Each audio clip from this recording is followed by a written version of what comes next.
And Lamar Jackson's a real deal. He's got some good athleticism, so they may be the best team in the country. And they would have beaten Alabama Saturday. I don't think there's any doubt about that. I think that they would have beaten anybody Saturday. But Yeah. now you got to see how Louisville responds. Do they play a game like that again any more this year? They've dominated their first 3 weeks, and now you got to see after a big emotional game like that, do they continue to play that way? They have to go to Clemson in 2 weeks, which is going to be a huge game. So, we'll be able to we'll see if they're able to respond on the road at Clemson and produce the same game. Yeah, we'll have to see about that. But yeah, watching them on Saturday, it was unreal. Completely caught me off guard.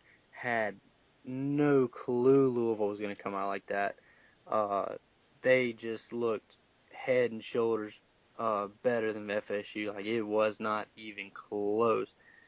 In every aspect of the game, they just completely dominated. And yeah, like you said, I'm ready for them to just go into Clemson, even though Clemson hasn't really had a great year so far. They haven't looked great. It's still Clemson in, uh, at home. So you never know what can happen. But No, but yeah, we'll have to. it was an eventful Saturday. Some good games. Alabama Ole Miss was a great game. A little bit too close for my liking, but didn't enjoy it when we were down 24-3. All of a sudden they jump on a 45-6 run, and then all of a sudden Ole Miss scores 2 touchdowns in 8 seconds, and you have yourself a game again. And then both Scarborough fumbles the ball, and Alabama luckily recovers it. Otherwise, there's no telling what could have happened there at the end. So that was a good game. Ole Miss played well, but they've blown two 21-point lead now. So that's kind of a down spot for them. They have Georgia this week, so we'll kind of have to see how Ole Miss is able to respond to playing against Georgia this week at home. But I did get one prediction right last week. I said Ohio State would dominate Oklahoma, and they did. I said 41-20, but they won 45-24. So, same difference in the score there. But they did. They dominated Oklahoma about the way I thought they would. And Ohio State's got a pretty good team. They went into Norman and played a good football game and beat a good football team. Yeah, they did. They looked pretty good. Obviously, we haven't. That was kind of their first challenge that we got to see out of them. Hadn't played many good teams, but Oklahoma is a pretty good team, even though they're not really showing it. It's still an Oklahoma team. But Ohio State, I think that they're same old Ohio State. I think they're going to be very good this year. I can't wait to actually watch them start playing the Big Ten, start playing some Big Ten schools. You know what I was thinking lately? I saw an article. I can't remember who it was by, but I saw an article earlier this week or last week sometime talking about how the SEC is no longer the most dominant team in the country. And it said that the Big Ten was the most dominant team in the country. Uh, I don't know if the Big Ten is the most dominant team or the most dominant conference in the country. I could definitely see where you could make the argument that the SEC is not dominant anymore. Top to bottom, the SEC is pretty much, you know, um, kind of leveled out with a lot of the other conferences, whether it be ACC, Big Ten, Pac-12, maybe some of the Big 12 teams. But I think mostly, there's just not really a dominant conference anymore. Well, I think what you're saying is there's not really a dominant team, period, in college football. Let alone a dominant conference. But I don't think there's a dominant team. You're not saying Alabama's not dominant like they were early in Saban's age, and it's nothing to do with Saban or anything like that. It's just other teams are getting better. Ohio State's gotten better. Michigan has gotten a lot better. Ole Miss has gotten better. That's improved the SEC some.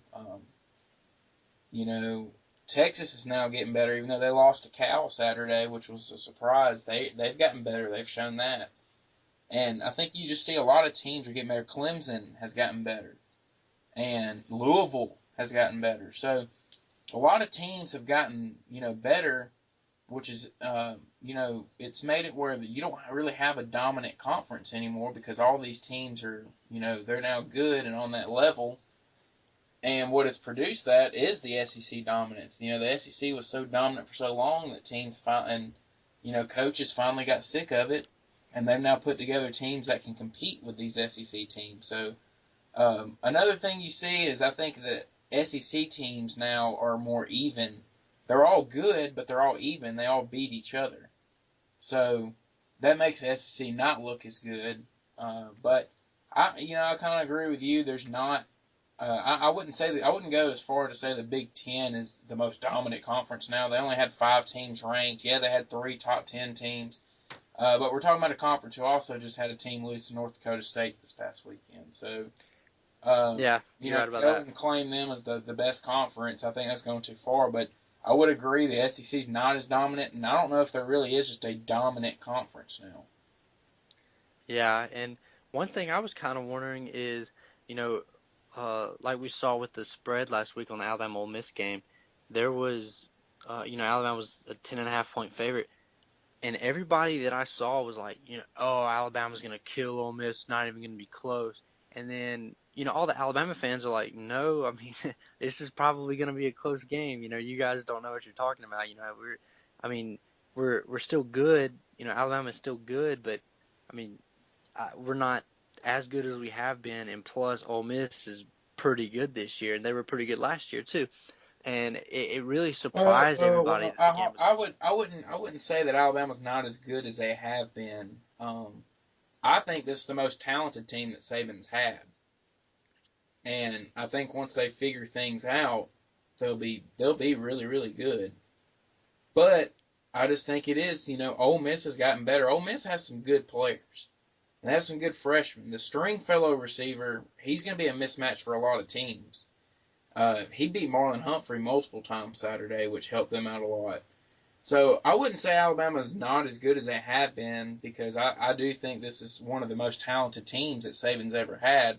But like I said, I just do think other teams have gotten better and they've improved a lot and they've started to get more athletes. And, when the other teams get on the same level as you and Ole Miss has been able to get 5 stars left and right over the last 4 years, that adds up and they're able to compete.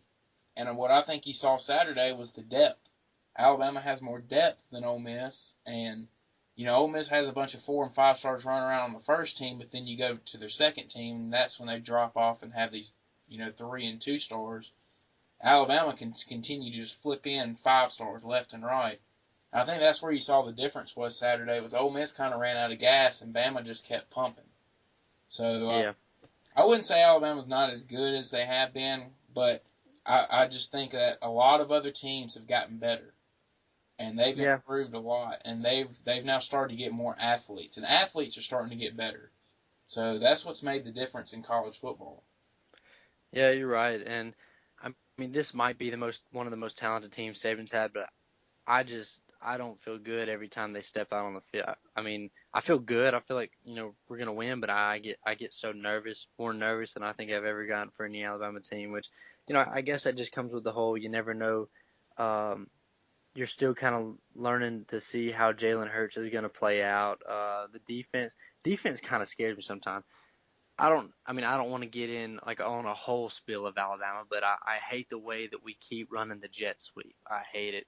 I mean, obviously, Kiffin, he knows what he's doing, but I can't stand it. It never works. I don't know what we do sometimes when we run the jet sweep. But I don't really want to get on a full tangent about that. Did you see any bit of the Auburn A&M game? I actually got to see a little bit of it. I didn't watch too much of it. I actually was trying to watch Stanford and USC, Michigan State and Notre Dame, Oklahoma, Ohio State, and some of those big games. But saw a little bit of it, and I don't really know what to say about Auburn. Don't want to say anything too negative really about them, but they've got a lot of work to do and not a lot of time to do it. They got LSU coming to town this week, which is a game that we're going to talk about here in a second. But they've kind of gotten hit in the mouth early this year. So if they were to lose this Saturday, we're going to really find out about them and see how they respond. Yeah. Do you want to go ahead and jump into the picks? Yeah, let's go ahead. Starting Thursday night, you got Clemson and Georgia Tech. That'll be a good one. Friday, you got USC and Utah. I think that's going to be a good game. Utah's favored by 3. But then you get into Saturday, and we're going to talk about Wisconsin and Michigan State. Michigan State, the home team, coming off a big win at Notre Dame Saturday. They're favored by 5.5 points. Who do you have in that one? I am taking Wisconsin. I feel like this is going to be a big week for the underdogs. Not all underdogs, but I like Wisconsin in this game. I just feel like it's going to be a pretty close game between Michigan State. We're going to really see what they got this weekend.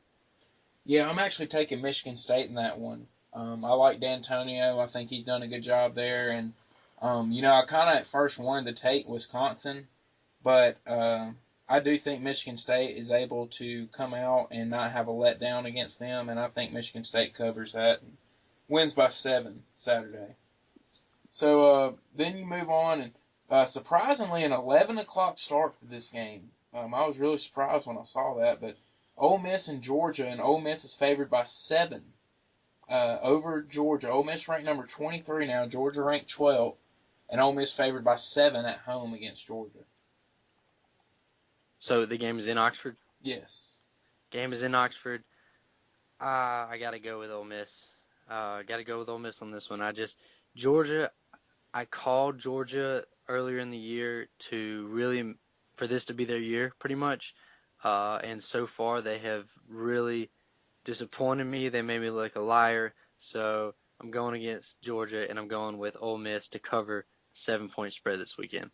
I'm going to go with Georgia. I think Georgia can cover the spread, but I don't know if they win. I think they might lose by 4 or 3, but I think that they are able to cover the spread, but I think Ole Miss probably wins this game. Especially if Ole Miss is able to get up, it'll be interesting to see if they can hold a lead again, or if they give it up again. But I think Georgia's able to hang in there a little bit. But I do think that with the game being in Oxford, I think Ole Miss is able to win the game, but I don't think they cover the 7-point spread. When you go to 2:30, Florida and Tennessee, which is a intriguing game for a lot of SEC fans. Tennessee has lost 11 straight games to Florida. They have them at home in Knoxville and are favored by 6.5. Luke Del Rio goes out with an injury for Florida last weekend. Who do you got in this one? This is Tennessee's year to beat Florida. This is it, and I think they beat them, and I think they cover. I actually got Florida, and I actually got Florida winning the game. Really? I think Florida's defensive line is able to dominate Tennessee's offensive line. I think we've seen to this point that Tennessee's offensive line isn't very good. And Tennessee has struggled with every team they've played this year. And I think Florida still, I like McElwain and what he's doing there, and I think he will be able to produce some points against this Tennessee team. And yeah, I do. I got Florida winning the game. I got them beating Tennessee. Wow. So we're completely opposite on picks so far. That's good. Well, here's one we may agree on. 5 o'clock, Auburn and LSU. In Auburn, LSU's favored by 3.5. Oh, gosh, I don't know. This one's a tough one. Why don't you go first on this one? This is a tough one because you don't know how many points LSU's going to be able to score. Because Auburn's defense is better this year. They gave up a season-high 29 last week, but the offense didn't do their defense much favors. But, it's interesting. Fournette ran through Auburn last year. And now they got to go to Jordan-Hare. This will be the first time we see Danny Etling on the road and out of Baton Rouge. But I think LSU covers. I think they win the game. I think they do cover. I think they end up winning by 7, maybe 10 points. Ooh, see, this game I am so unsure about. I'm more unsure about this game than any other game. But